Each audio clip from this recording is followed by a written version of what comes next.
Assalamualaikum warahmatullahi wabarakatuh. Saya Rina Nurrohma dengan NIM 86207191566 kelas A2 semester 5 program studi pendidikan guru PAUD mata kuliah kurikulum PAUD dengan dosen pengampu Ibu Hoiriah Khalid MPD. Saya adalah mahasiswi Universitas Pancasakti Bekasi. Pada video kali ini, saya akan menjelaskan perkembangan kurikulum dari masa ke masa, sejak kemerdekaan sampai dengan saat ini. Kurikulum adalah perangkat pelajaran dan program pendidikan yang diberikan oleh suatu lembaga penyelenggara pendidikan yang berisi rancangan pelajaran yang akan diberikan kepada siswa yang akan diajar dalam suatu proses jenjang pendidikan. Penyusunan perangkat mata pelajaran ini disesuaikan dengan keadaan dan kemampuan setiap jenjang pendidikan dalam penyelenggaraan pendidikan tersebut serta kebutuhan lapangan kerja. Lama waktu dalam satu kurikulum biasanya disesuaikan dengan maksud dan tujuan dari sistem pendidikan yang dilaksanakan. Kurikulum ini dimaksudkan untuk dapat mengarahkan pendidikan menuju arah dan tujuan yang dimaksud dalam kegiatan pembelajaran secara menyeluruh. Dengan kata lain, kurikulum yaitu seperangkat rencana dan peraturan mengenai tujuan, isi, dan bahan pelajaran, serta cara yang digunakan sebagai pedoman penyelenggaraan kegiatan pembelajaran untuk mencapai tujuan pendidikan tertentu. Selanjutnya, kita akan mempelajari perkembangan kurikulum di Indonesia. Dalam perjalanan sejarah dari tahun 1945 hingga 2020, negara kita memiliki 10 kurikulum. 10 kurikulum pendidikan nasional yang telah mengalami perubahan. Perkembangan kurikulum dapat diklasifikasikan menjadi 4 periode, yaitu 1. Periode sebelum kemerdekaan, 2. Periode Orde Lama, 3. Periode Orde Baru, dan yang terakhir, periode reformasi SD, SMP, dan SMA. 10 kurikulum rancangan pembelajarannya yaitu 1. Kurikulum rencana pembelajaran pada tahun 1947. Tujuan dari ciri pembelajarannya menekankan pada pembentukan karakter manusia yang berdaulat dan sejajar dengan bangsa lain. Kelebihan kurikulum 1947 yaitu 1. Mengunggulkan pendidikan yang berkonsep pada kesadaran sebagai bangsa yang berdaulat dan mengedepankan pendidikan sebagai salah satu faktor yang penting dalam berdirinya negara Indonesia melalui persatuan dan kesatuan dalam rangka mengusir penjajah. Yang kedua, memiliki fungsi strategis dalam mempersatukan bangsa Indonesia. Yang ketiga, mengadopsi kurikulum yang telah berlaku sebelumnya di masa penjajahan sehingga lebih mudah di dalam menyusun kurikulum 1947. Kekurangan kurikulum tahun 1947 yaitu 1. Mengarah pada pola pendidikan penjajah karena kurikulum 1947 juga diadopsi dari kurikulum masa kolonial. Kedua, lebih dominan pada ranah efektif dan belum berorientasi pada ranah kognitif dan psikomotor. Yang ketiga, belum diterapkan di sekolah-sekolah sehingga pada tahun 1950 sehingga mengalami keterlambatan untuk mencapai hasil yang telah ditentukan. Yang kedua, kurikulum rencana pembelajaran terurai pada tahun 1952. Pada tahun 1952, kurikulum Indonesia mengalami penyempurnaan dengan berganti nama menjadi Rencana Pembelajaran Terurai, yaitu pada tahun 1952. Terdapat silabus mata pelajaran yang lengkap dengan satu pelajaran diajarkan oleh seorang guru. Kelebihan dari kurikulum ini yaitu kurikulum ini sudah mengarah pada suatu sistem pendidikan nasional, dan kekurangan dari kurikulum ini yaitu masih kurangnya tenaga mengajar.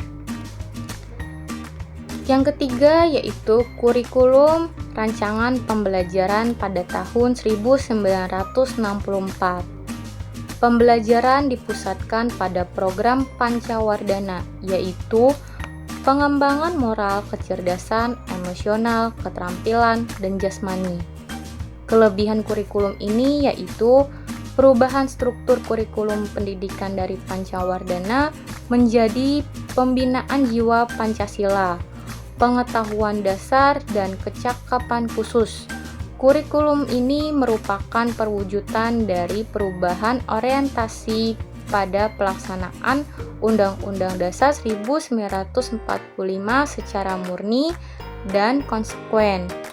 Kelemahan kurikulum ini yaitu masih sentralistik. Jadi, tiap satuan pendidikannya secara mandiri.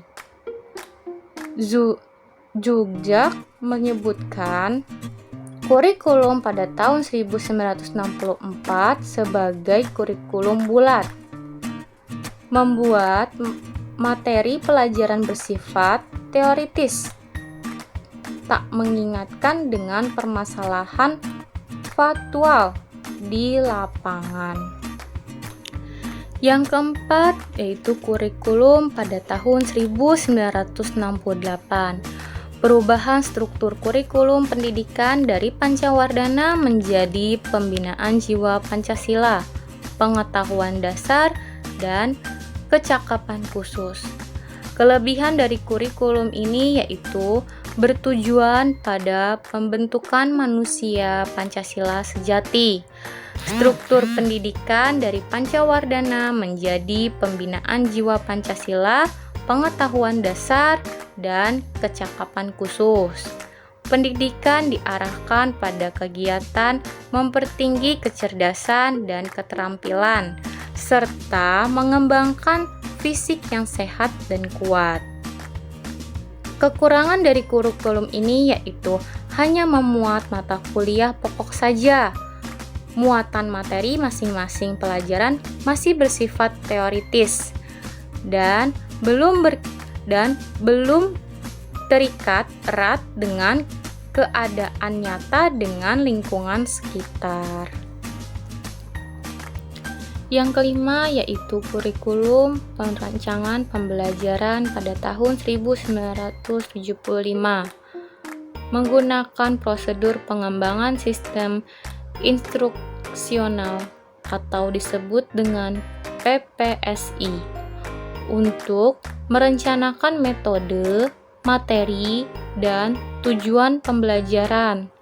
Kelebihan kurikulum ini yaitu menekankan pada pendidikan yang lebih efektif dan efisien dalam hal daya dan waktu, menganut sistem yang senantiasa mengarah kepada tercapainya tujuan yang spesifik, dapat diukur dan dirumuskan dalam bentuk tingkah laku siswa.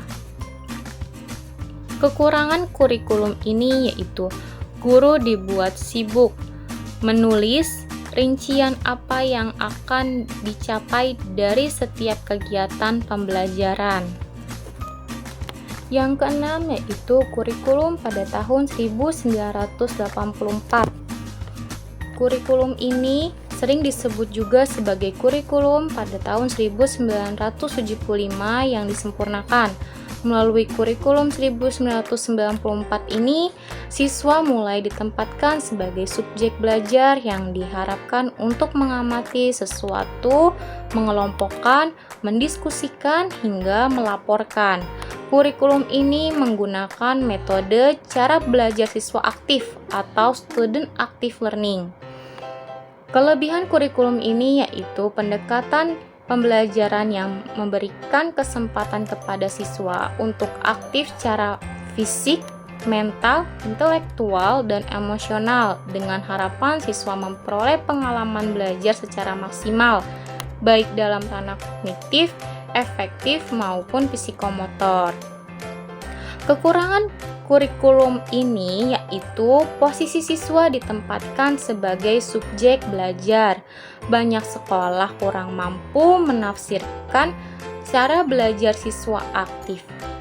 Yang terlihat adalah suasana gaduh di ruang kelas lantaran siswa berdiskusi, di sana-sini ada tempelan gambar, dan yang menyolok guru tak lagi mengajar model berceramah. Yang ketujuh yaitu kurikulum rancangan pembelajaran pada tahun 1994. Kurikulum ini merupakan revisi terhadap kurikulum selanjutnya yang tidak memiliki dasar perbedaan yang prinsipal. Pada kurikulum ini ada perubahan waktu pelajaran dari semester ke caturbulan. Dengan pembagian waktu tersebut, diharapkan siswa dapat menerima materi pembelajaran lebih banyak dalam pembagian 3 kali caturbulan selama setahun. Tujuan pembelajaran menekankan pada pemahaman konsep dan keterampilan menyelesaikan soal dan memecahkan masalah. Kelebihan kurikulum ini adalah menggunakan strategi yang melibatkan siswa aktif dalam kegiatan belajar, baik secara mental, fisik, dan sosial. Pengajaran dari hal yang bersifat konkret ke hal yang abstrak, pengajaran dari hal yang mudah ke hal yang sulit, serta hal yang sederhana ke hal yang kompleks. Kekurangan dari kurikulum ini yaitu aspek yang dikedepankan terlalu padat. Konsep pengajaran satu arah yaitu dari guru ke murid. Banyaknya materi pelajaran membuat siswa terlalu berat. Materi pelajaran dianggap terlalu sukar dan tidak sesuai dengan kehidupan sehari-hari. Yang kedelapan yaitu kurikulum pada tahun 2004. Kurikulum 2004 juga disebut dengan kurikulum berbasis KBK. Adalah seperangkat rencana dan pengaturan tentang kompetensi dan hasil pembelajaran serta pemberdayaan sumber daya pendidikan. KBK dibentuk dengan tujuan agar siswa memperoleh kompetensi dan kecerdasan yang mampu dalam membangun identitas budaya dan bangsa. Kelebihan kurikulum ini yaitu mengembangkan kompetensi-kompetensi peserta didik pada setiap aspek mata pelajaran. Kurikulum 2014 ini bersifat alamiah, yaitu konseptual, karena berfokus dan bermuatan pada hakikat peserta didik untuk mengembangkan berbagai kompetensi sesuai potensi masing-masing siswa. Mendasari kemampuan-kemampuan lain seperti penguasaan ilmu pengetahuan alam dan keahlian tertentu dalam pekerjaan. Pembelajaran berpusat pada peserta didik sehingga peserta didik mampu bergerak aktif dalam kegiatan pembelajaran. Silabus yang disusun oleh guru dapat disesuaikan dengan kondisi serta situasi daerah atau sekolah masing-masing. Kekurangan kurikulum ini yaitu konsep KBK sering mengalami perubahan termasuk pada urutan standar kompetensi dan kompetensi dasar sehingga dapat memultikan guru dalam rancangan pembelajaran secara berkelanjutan. Paradigma guru masih teacher oriented. Indikator sudah disusun, padahal akan lebih baik jika disusun oleh guru. Yang kesembilan yaitu kurikulum pada tahun 2006.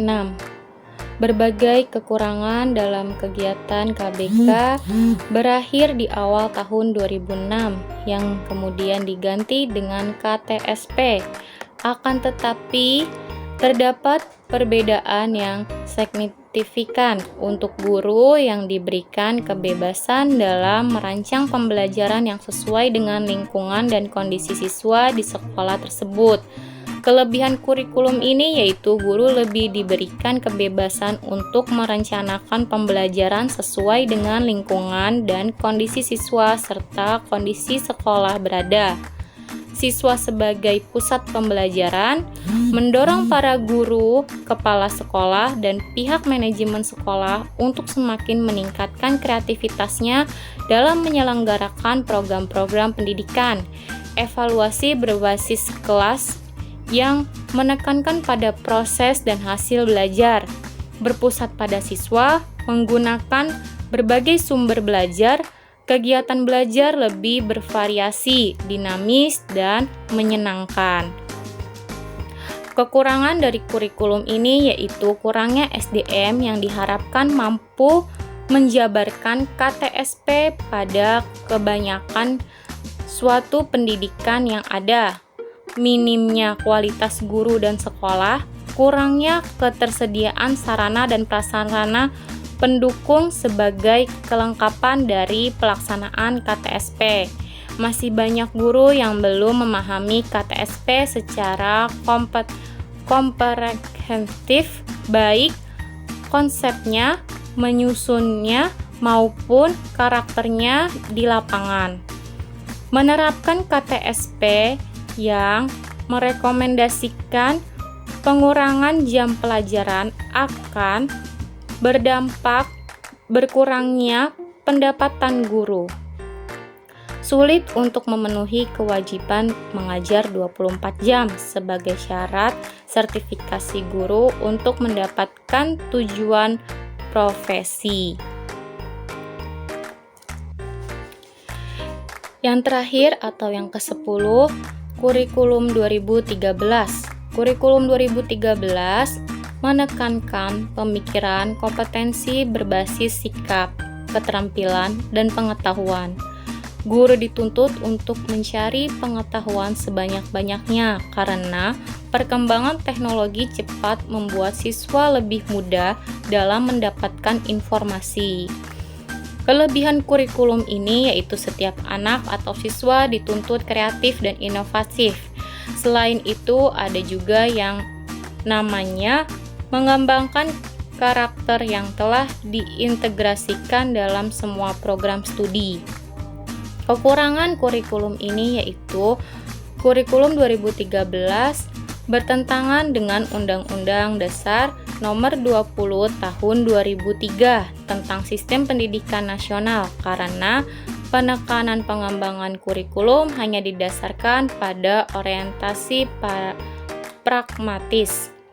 Selain itu, kurikulum 2013 tidak didasarkan pada evaluasi dari pelaksanaan kurikulum tingkat satuan pendidikan 2006 sehingga dalam pelaksanaannya bisa membingungkan guru dan pemangku pendidikan. UN hanya mendorong berorientasi pendidikan pada hasil dan sama sekali tidak memperhatikan proses pembelajaran. Padahal, mata pelajaran non-UN juga memberikan kontribusi besar untuk mewujudkan tujuan pendidikan. Kesimpulannya adalah dari pembahasan tentang sejarah kurikulum dari masa ke masa, maka dapat disimpulkan bahwa kurikulum merupakan suatu proses perencanaan, pengorganisasian, pelaksanaan, dan pengawasan dalam pengelola pengembangan pendidikan di sekolah, dan untuk pencapaian tujuan yang efektif serta efisien dalam bidang pendidikan, maka dibutuhkan sumber daya yang berupa money, materials, metode, machines, market, minutes, dan informasi. Itulah sejarah kurikulum di Indonesia sampai saat ini yang bisa kita ketahui. Mulai dari kurikulum rencana pembelajaran di masa awal pasca kemerdekaan hingga kurikulum 2013 sekarang.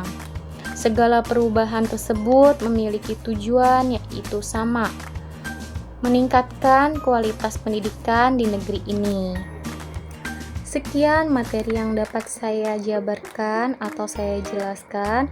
Kurang lebihnya saya mohon maaf. Semoga materi yang saya jelaskan ini bermanfaat. Terima kasih. Wassalamualaikum warahmatullahi wabarakatuh.